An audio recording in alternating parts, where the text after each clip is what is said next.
मध्य प्रदेश शिक्षक संघ के प्रदेश अध्यक्ष श्री छत्रवीर सिंह राठौड़ से शिक्षकीय समस्याओं को लेकर मध्य प्रदेश शिक्षक संघ रतलाम के संरक्षक श्री सर्वेश कुमार माथुर ने चर्चा की। चर्चा के कुछ अंश।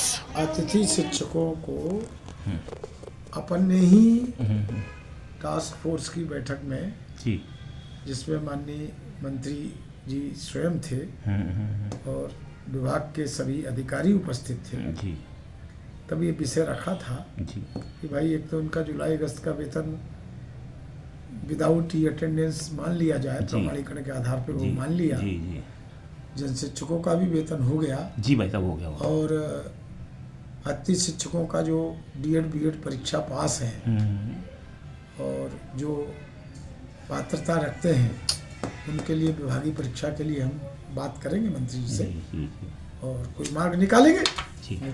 ठीक है। एक भाई साहब, अपने शिक्षकों के जो नवीन शिक्षक संवर्ग उनकी नियुक्ति दिनांक से वरिष्ठता के आदेश नियुक्ति दिनांक से वरिष्ठता के आधार पर हमारा देखा होगा अपने कार्यक्रम में भी कि जी जी अपन ने परसों जो धार जिले का बाग में हमारे अपने ही विकास खंड के जिले के सभी पदाधिकारियों ने जो बहुत अच्छा कार्यक्रम संपन्न किया, जिसमें स्वयं कैबिनेट मंत्री आदरणीय कैलाश विजयवर्गीय जी थे ही, राज्यसभा के सांसद और इस समय अभी घोषणा हुई प्रदेश महामंत्री भारतीय जनता पार्टी सुमेर सिंह सोलंकी, तो वो भी थे, जयदीप पटेल जी थे, अन्य समस्त संबंधित अधिकारी थे।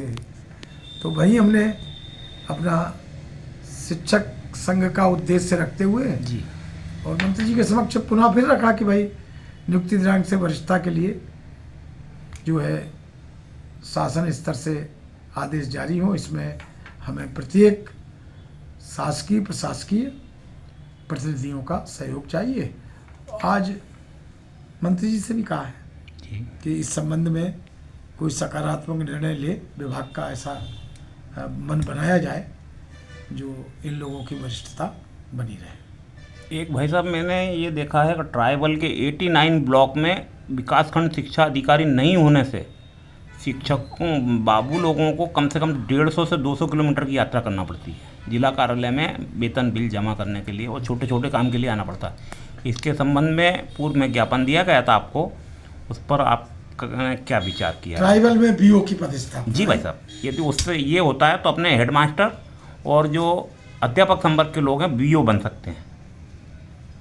तो बात कर लेते हैं माननीय जनजातीय कार्य मंत्री विजय शाह जनजातीय मंत्री से बात करेंगे और जनजातीय आयुक्त महोदय से भी बात करेंगे। एक भाई साहब, एक प्रश्न, दो प्रश्न और हैं। एक प्रश्न ये है कि वर्षों से राज्य शिक्षा केंद्र, शिक्षा विभाग और जनजातीय कार्य विभाग, 3 विभागों में अपनी शिक्षा बटी हुई है। यदि ये एक विभाग के अधीनस्थ आ जाते हैं, अरे तो इसके लिए भी हमने उच्च स्तरीय बैठकों में आग्रह किया है और कुछ जटिलताएं होंगी नीतिगत जी, इसलिए ये मामला थोड़ा अभी नीतिगत निर्णयों की वजह से लंबित है। वैसे तो अभी आपने माननीय जनजातीय मंत्री जी का बयान पढ़ा हुआ, उन्होंने कहा कि स्कूल शिक्षा में अगर हमारे विभाग को सम्मिलित कर दिया जाता है तो हमें कोई आपत्ति नहीं है। जी जी। तो अपन ने ही कहा है, अपन ने ही पूर्व में लिखा भी है कि जैसे ही स्कूल शिक्षा विभाग के शिक्षक संवर्ग के आदेश जारी होते हैं तो जनजातीय विभाग के भी जारी हो जाए, तो विलंब की स्थिति निर्मित नहीं होगी। जी जी। कहा है मध्य प्रदेश शिक्षक संघ प्रारंभ से ही इस मत का रहा है। एक भाई साहब, प्राय देखने में आ रहा है कि शिक्षक वर्ष भर कार्य कर रहा है, अब वो वेकेशनल नहीं रह गया है, विश्राम अवकाश को लाभ नहीं मिलता है। ऐसी स्थिति में शिक्षकों को भी गैर अन्य विभागों की तरह 30 दिन का अर्जित अवकाश मिलना चाहिए। इस पर आपने 30 दिन का तो नहीं है, लेकिन 10 दिन का अभी किया है उन्होंने, कैबिनेट में निर्णय किया है। जी। तो उसके आदेश मुझे लग रहा आगे पीछे जारी होंगे और 30 दिन का ये है कि वो नॉन वैकेशन करके शिक्षक से तो प्रशिक्षण वगैरह करा लेंगे जी। लेकिन ग्रीष्म अवकाश में बच्चों को नहीं बुला सकते। बच्चों को अगर विद्यालय में बच्चे नहीं तो शिक्षक क्या करेगा? इसलिए ये कानूनी अड़चन है थोड़ी। वैधानिक वित्त विभाग ने पूर्व में इसमें बहुत, मध्य प्रदेश शिक्षक संघ ने बार बार कहा है बार बार चर्चा की है, लेकिन वित्त विभाग ने इसको पूर्ण रूपेण स्वीकारा नहीं है। जी जी। इसलिए मैं समझता हूँ 10 दिन के भी आदेश हो जाते हैं तो अच्छा रहेगा शिक्षकों के लिए। एक भाई साहब, ई अटेंडेंस वाला मुद्दा बहुत प्रदेश में चल रहा है, तो हमारा ऐसा मानना है शिक्षकों का कि हम ये नहीं कहते अटेंडेंस नहीं लगाएंगे, अटेंडेंस लगाना चाहिए, पर हम ये चाहते हैं कि शिक्षक ही चोर नहीं है, अन्य विभागों के मार्ग से भी ई अटेंडेंस लगवाई जाना यह चाहिए। शिक्षक संघ का तो हमने हर मंच से यह विषय रखा है, ई अटेंडेंस का पत्र भी दिया है जी, माननीय मुख्यमंत्री जी को भी दिया है, और आयुक्त महोदय और संचालक महोदय लोक शिक्षण को भी दिया है। जी। माननीय मंत्री जी से भी इस संबंध में एक बार नहीं 2-3 बार चर्चा हुई है, और मंत्री जी ने कहा भी है कि इसमें कई सुविधाएं हैं जो शिक्षकों को मिलेंगी, चाहे अवकाश का हो, अन्य नकदीकरण जैसे लाभ है वो इसमें समाहित हैं इस व्यवस्था में, और त्रुटियां हैं उनको हम दूर करेंगे। तो अभी तक तो वेतन नहीं काटा है। जी, जी। अगर कुछ कतिपय जिला शिक्षा अधिकारियों ने आदेश जारी किए हैं इस प्रकार के कि वेतन काट दिया जाएगा, और अगर शिक्षक उपस्थित है, पढ़ाया है उसने, लॉग इन लॉग आउट त्रुटि की वजह से नहीं हुआ है, तो मुझे लग रहा है कि प्राचार्य और संस्था प्रधान के प्रमाणीकरण के आधार पर उसका वेतन निकाल दिया जाएगा।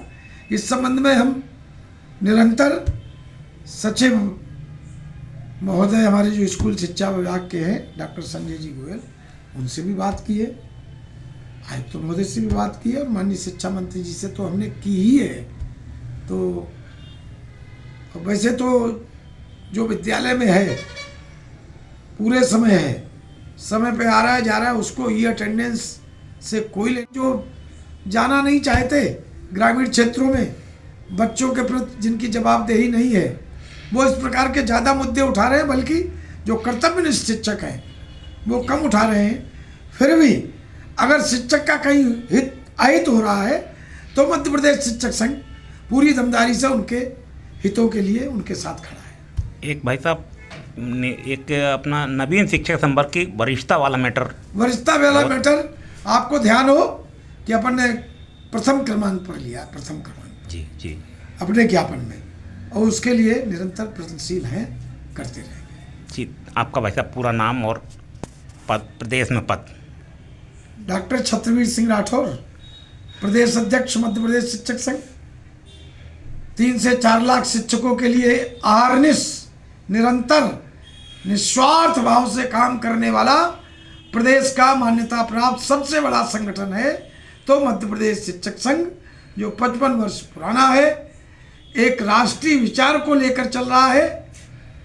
राष्ट्र के हित में शिक्षा, शिक्षा के हित में शिक्षक, और शिक्षक हित में समाज, राष्ट्र, शिक्षा, छात्र एवं शिक्षक हित में काम करने वाला